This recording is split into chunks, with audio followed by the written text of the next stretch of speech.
everybody, I'm Bill Kirby. This is the first part of a series of lessons that I'm going to do about the Mel Bay Modern Guitar Method, Grade 1.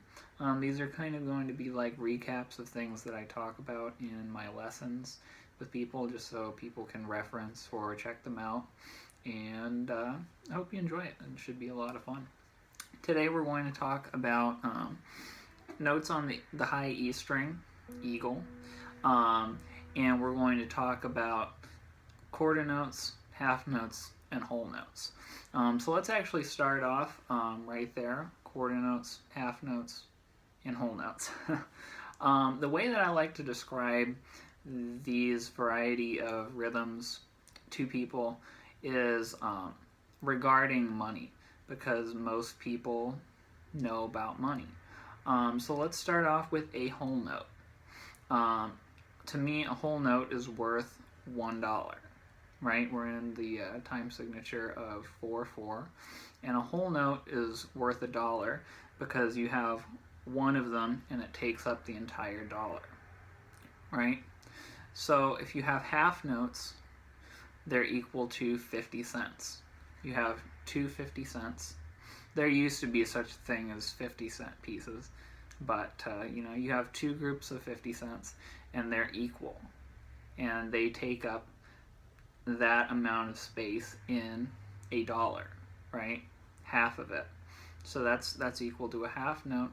And then this is, of course, where I got the idea from. Quarter notes are worth a quarter, because there are 4 quarter notes in a dollar. There are 4 quarter notes in a measure of 4/4. One of the examples that I like to use is, okay, so if you have $1, we're going to play a whole note. This is something that happens fairly regularly. You have a whole note. What if you took your dollar, ripped half of it off, and tried to give somebody that half of $1 that you tore up? Well, that's probably not going to work. The vending machine isn't going to like that. That's not really how it works, and that's how whole notes work too. Oftentimes you'll see people playing a whole note and it's 1, 2, 3, 4. Well, it lasted the whole measure, kind of. It was the only note that I played in the measure, but 2, 3, 4, 1, 2, 3, 4, 1, 2, 3, pardon me, 2, 3, 4. Those are whole notes because they last the entire measure. And the guitar is a little different because we can't sustain our notes in the same way that, say, a vocalist could.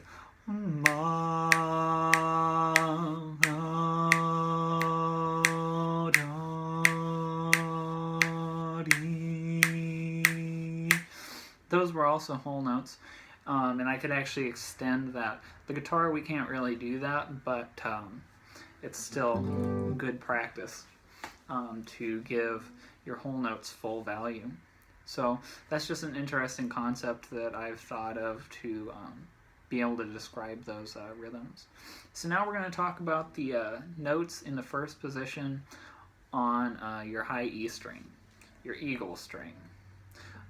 So your first note is obviously going to be an E, because when we figured out the note names for the open strings, this is going to be an E.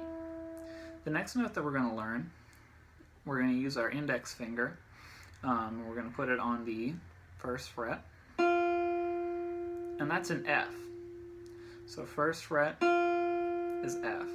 And this is, where, for beginners especially, this is where I can remind you that if you put your finger on top of the fret, it's going to kind of kill the sound a little bit.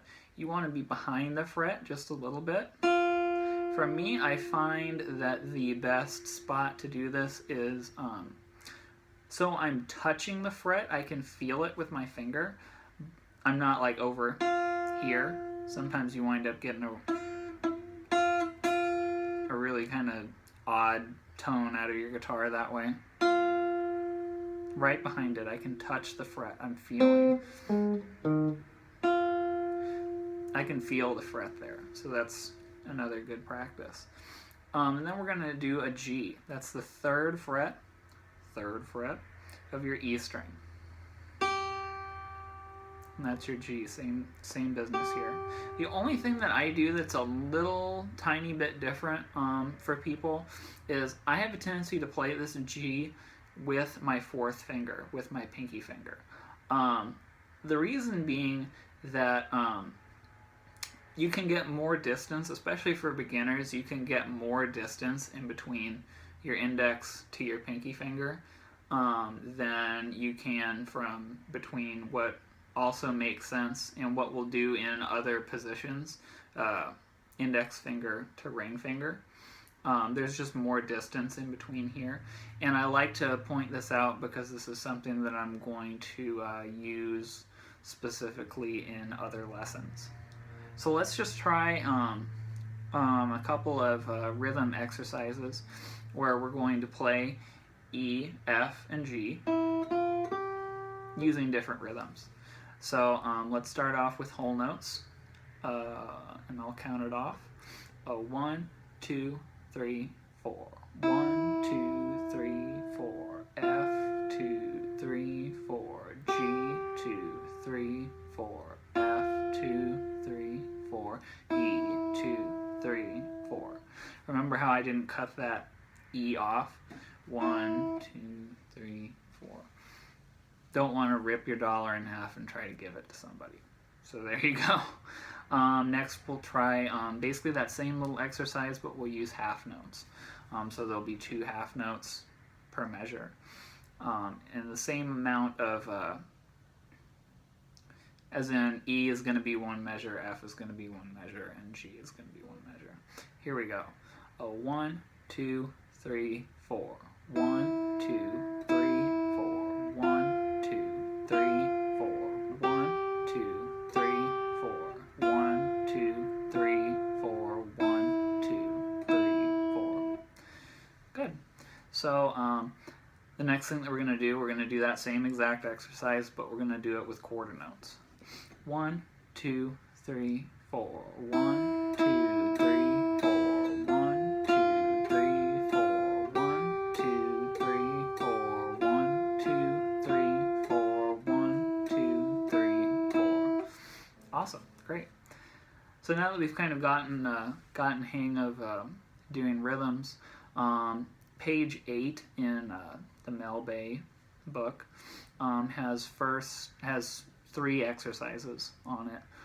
So let's go through the first one, and we'll go from there. So the first one sounds like this. You can reference it in your book. 1, 2.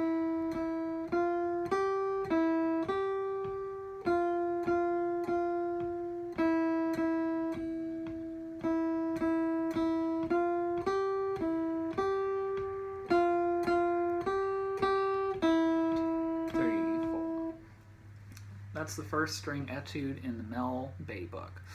So one of the things that I like to point out at around this time in lessons is that the first song is always going to be the hardest song. So you would think that as the material gets harder, the material will get more difficult, but to me, the first song is always the most trouble because you don't have any reference points yet. But in this piece, what we kind of start to see is this use of theme, right? And I mean, it's a 3-note like first string etude, nothing too serious here, but you start to see these ideas happen. You have and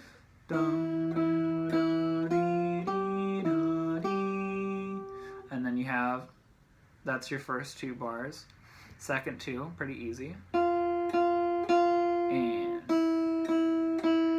then you have a return of the first idea. And then your ending. So if when we're learning pieces we can kind of break things down into little chunks, they become a lot more easy to digest, and you can really digest the information as opposed to just kind of going through it and saying, oh my gosh, it's a song. Um, so, and I mean, back into that idea, you have your theme, and then the next part is really easy, right?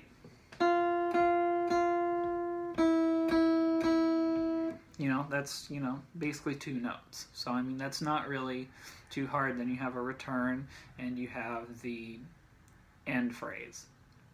So it's really not too much. Let's go over Etude number 2.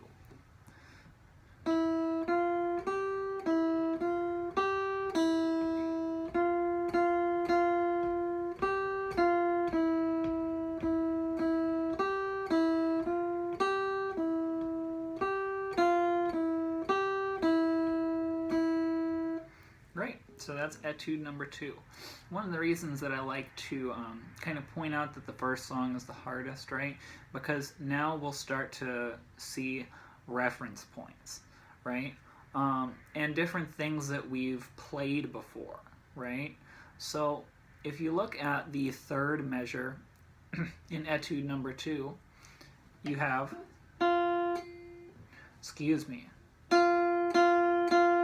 right? Sound familiar? That's because it's the same as the third bar in the first string etude. So we're already starting to develop little ideas, right? Oh, we've seen that before. It's not too bad, right? And even actually the ending is the same too, with the 2 half notes on E. So we get that. We're developing a vocabulary, right? So music isn't based on just, at least for now, music isn't based on just completely random. It's actually something that makes sense, right? So that's one of the things that I like to start pointing out. We break things down into chunks, so they're digestible, and so we're not overwhelmed by them. And then we start trying to draw similarities between other things that we know.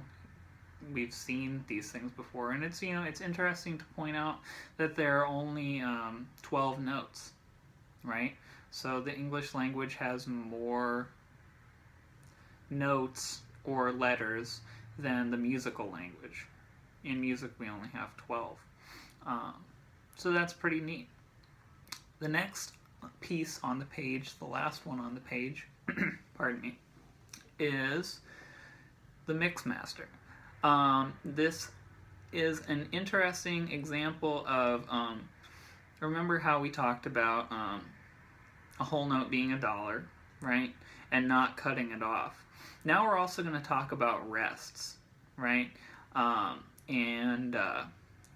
So like a quarter rest would be like 1 rest, rest, rest, rest, rest, rest. A half rest would be 1, 2, rest, 2, 1, 2, rest, 2, 1, 2, rest, 2. So that's actually where we start to see those pauses, and the pauses are equally important in music than all of the notes. You need to have a space, right? You have to, you have to be able to also play the space. So let's play through this Mixmaster, and we will actually play the rests.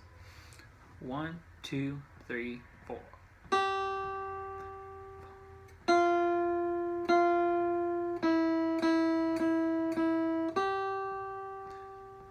1, 2, rest, 2, rest, rest, whole note, 3, 4,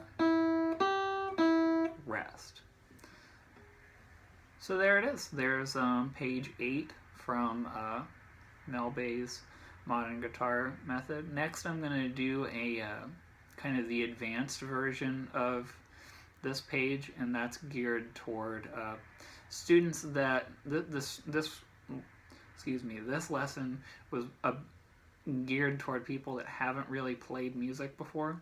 If you're a guitar player or musician, that has already been playing for a while and we're just working on reading, this next lesson is something you're really going to want to check out. So I hope you're having a great day.